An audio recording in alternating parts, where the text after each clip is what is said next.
சற்றுமுன் வெளியான தகவல். ரேஷன் அட்டைதாரருக்கு மிகப்பெரிய மாற்றம். அது என்னன்னு பார்க்க போறோம். நீங்க நம்ம சேனல சப்ஸ்கிரைப் பண்ணாம வந்தீங்கன்னா, மறக்காம லைக் பண்ணிக்கோங்க, சப்ஸ்கிரைப் பண்ணிக்கோங்க. உங்க நண்பர்களுக்கு தெரியப்படுத்த ஷேர் பண்ணுங்க. ரேஷன் கார்டில் கேஒய்சி சரிபார்ப்பு செய்வதற்கான காலக்கெடு மேலும் 1 மாதத்திற்கு நீடிக்கப்பட்டுள்ளது. ரேஷன் கார்டின் கேஒய்சி சரிபார்ப்பை இதுவரை முடிக்கவில்லை என்றால், அதற்கான தேதி மார்ச் 31 வரை நீடிக்கப்பட்டுள்ளது. நீங்கள் அதற்குள் இந்த வேலையை முடிக்காவிட்டால், ரேஷன் கடையில் மலிவான விலையில் கிடைக்கும் தானியங்கள் மற்றும் பிற வசதிகளை நீங்கள் இழக்க நேரிடும். ரேஷன் கார்டு வைத்திருப்பவர்களுக்கு கேஒய்சி சரிபார்ப்பை அரசு கட்டாயமாக்கியுள்ளது. முன்னதாக இந்த கடைசி தேதி பிப்ரவரி 28 ஆக இருந்தது. இந்த தேதி ஜார்க்கண்ட் மாநிலத்தில் நீடிக்கப்பட்டுள்ளது. உங்களிடம் ரேஷன் கார்டு இருந்தால் கவலைப்பட வேண்டாம். விரைவில் கேஒய்சி சரிபார்ப்பை முடிக்கலாம். அப்படி முடித்துவிட்டால் ரேஷன் கார்டில் தொடர்ந்து உதவிகளை பெறலாம். இல்லாவிட்டால் ரேஷன் கார்டு ரத்து செய்யப்படலாம். ரேஷன் கார்டு வைத்திருப்பவர்களுக்கான கேஒய்சி சரிபார்ப்புக்கான காலக்கெடுவை ஜார்க்கண்ட் மாநில அரசு 1 மாதம் அதிகரித்துள்ளது. இந்த வேலையை மார்ச் 31க்குள் முடிக்கலாம். ராம்கர் மாவட்டத்தில் 6,06,178 பேரின் இகேஒய்சி சரிபார்ப்பு பணி முடிக்கப்பட உள்ளது. இதுவரை 4,72,916 பேர் மட்டுமே இகேஒய்சி சரிபார்ப்பை முடித்துள்ளன. இதன்படி ராம்கர் மாவட்டத்தில் 71.54% பேர் மட்டுமே இகேஒய்சி செய்துள்ளன. உணவு பாதுகாப்பு சட்டத்தின் கீழ் அனைத்து ரேஷன் கார்டுதாரர்களும் இந்த பணியை முடிக்க வேண்டும். இந்த வேலையை நீங்கள் இன்னும் முடிக்காவிட்டால் ரேஷன் உதவிகளை பெற முடியாமல் போகலாம். மத்திய மாநில அரசுகள் ரேஷன் கார்டுதாரர்களுக்கு கோதுமை, அரிசி, சர்க்கரை ஆகியவற்றின் பலனை இலவசமாக வழங்குகிறது. கேஒய்சி சரிபார்ப்பு செய்து தகுதியான மற்றும் தகுதியற்றவர்களை அடையாளம் காண அரசு விரும்புகிறது. ரேஷன் திட்டத்தில் தகுதியான மக்கள் மட்டுமே பலனை பெற முடியும் என்பதே அரசின் நோக்கமாகும். ரேஷன் கார்டில் கேஒய்சி சரிபார்ப்பு செய்வதற்கான செயல்முறை மிகவும் எளிதானது. நீங்கள் அதை ஆன்லைன் மற்றும் ஆஃப்லைனில் செய்யலாம். ஆன்லைன் செயல்முறை. முதலில் நீங்கள் மாநில உணவு மற்றும் பொது விநியோகத் துறையின் அதிகாரப்பூர்வ இணையதளத்திற்கு செல்ல வேண்டும்.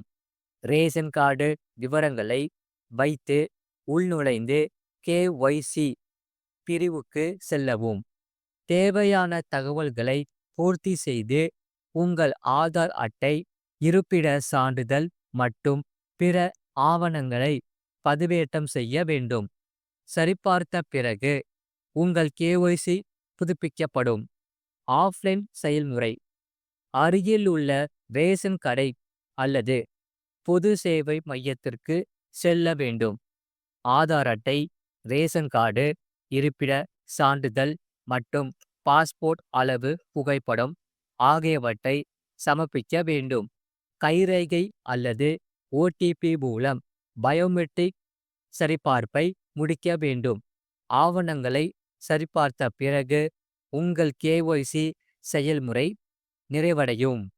அது மட்டுமில்லாமல் இனி வரும் புது ரூல்ஸ். இந்த வண்டிகளுக்கு பெட்ரோல் போட மாட்டார்கள். அது தான் பார்க்க போறோம். மறக்காம நீங்க லைக் பண்ணிக்கோங்க, சப்ஸ்கிரைப் பண்ணிக்கோங்க. டெல்லியில் காற்று மாசுபாடு என்பது கட்டுப்படுத்த முடியாத அளவு உயர்ந்து விட்டது எனலாம்.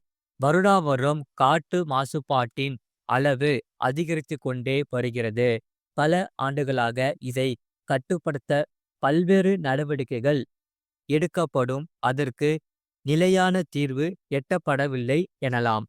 டெல்லியில் மட்டும் 2024ஆம் ஆண்டில் சுமார் 155 நாட்கள் காற்று மோசமான தரத்தில் இருந்ததாக தெரிவிக்கப்பட்டுள்ளது. அங்கு டெல்லி மற்றும் டெல்லி புறநகர் பகுதியில் வசிப்பவர்களுக்கு நீண்ட கால உடல்நல பாதிப்பை ஏற்படுத்துவதாகவும் கூறப்படுகிறது. அந்த வகையில் டெல்லியில் காற்று மாசுபாட்டை கட்டுப்படுத்த தற்போது ஆட்சி பொறுப்பை ஏற்றுள்ள பாஜக அரசு புதிய முன்னெடுப்பை தொடங்கி உள்ளது. அதாவது 15 ஆண்டுகள் பழைய வாகனங்களுக்கு இனி பம்புகளில் பெட்ரோல்கள் நிரப்பப்படாது என உத்தரவிட்டுள்ளன. டெல்லி சுற்றுச்சூழல் அமைச்சர் என்ஜிந்தர் சிங் கடந்த திங்கட்கிழமை அன்று பதிவேற்ற நிலையில் இன்று இந்த முக்கிய அறிவிப்பை வெளியிட்டுள்ளார். மேலும் 15 ஆண்டுகள் பழமை வாய்ந்த வாகனங்களை கண்டறிய தனி குழுவையும் அமைக்கப்படும் என அவர் தெரிவித்தார். காற்று மாசுபாட்டை கட்டுப்படுத்த எடுக்கப்பட வேண்டிய நடவடிக்கைகள் குறித்து இன்று அதிகாரிகளுடன் அமைச்சர் மன்ஜிந்தர் சிங் சிர்சா கூட்டம் நடத்தினார். அதற்கு பின் பேசிய அவர் பெட்ரோல் பம்புகளில் இதற்காக சாதனங்களை பொருத்த இருக்கிறோம். அது 15 ஆண்டுகள் பழமையான கார்களை அடையாளம் காணும். அவர்களுக்கு பெட்ரோல் கொடுக்கப்பட மாட்டாது என்றார்.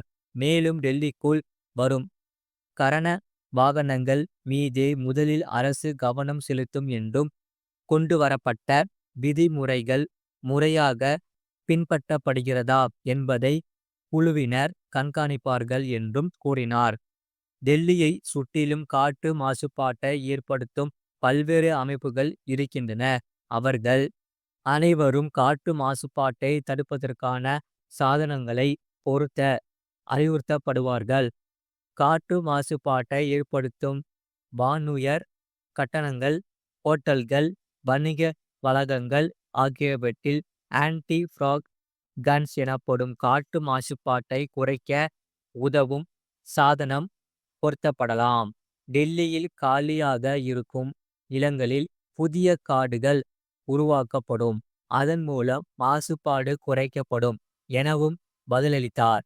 10 ஆண்டுகளுக்கும் மேலான டீசல் வாகனங்களையும் 15 ஆண்டுகளுக்கு மேலான பெட்ரோல் வாகனங்களையும் டெல்லி மற்றும் தேசிய தலைநகர் பகுதிகளில் NCR சாலைகளில் அனுமதிக்க கூடாது என்ற கொள்கை ஏற்கனவே செயல்பாட்டில் உள்ளது. 2021ஆம் ஆண்டு பிறப்பிக்கப்பட்ட இந்த உத்தரவில் 2022ஆம் ஆண்டு ஜனவரி 1ஆம் தேதி பிறகு சாலைகளில் இயங்குவது கண்டறியப்பட்டால் அத்தகைய வாகனங்கள் பறிமுதல் செய்யப்பட்டு அழித்தொழிக்கும் இடங்களுக்கு அனுப்பப்படும் என தெரிவிக்கப்பட்டது. இது போன்ற செய்திகளை உடனுக்குடன் அறிந்து கொள்ள மறக்காம சேனலை சப்ஸ்கிரைப் செய்யுங்கள். மற்றவர்களுக்கு தெரியப்படுத்த ஷேர் செய்யுங்கள். அதாவது ரைட் சைடில் கீழே பார்த்தீங்கன்னா ஒயிட் கலர் பாக்ஸ் இருக்கும். அதான் சப்ஸ்கிரைப் பட்டன். அது நீங்கள் சப்ஸ்கிரைப் பண்ணிக்கோங்க. பக்கத்து பெல் பட்டனை கிளிக் பண்ணிக்கோங்க. அப்போ தான் நாங்கள் போகிற வீடியோஸ் எல்லாமே உங்களுக்கு காமிக்கும். மறக்காமல் இந்த வீடியோக்கு லைக் பண்ணிக்கோங்க. உங்கள் நண்பர்களுக்கு தெரியப்படுத்தவும் ஷேர் பண்ணுங்கள். அதே போல் கீழே பார்த்தீங்கன்னா கமெண்ட் செக்ஷனில் உங்களுக்கு என்னென்ன செய்திகள் பிடிச்சிருக்கோ அதை நீங்கள் கமெண்ட் செக்ஷனில் கமெண்ட் பண்ணுங்கள். அதை நாங்கள் பார்த்துட்டு கண்டிப்பாக வீடியோஸ் வந்து போடுறோம். மறக்காமல் லைக் பண்ணிக்கோங்க, சப்ஸ்கிரைப் பண்ணிக்கோங்க.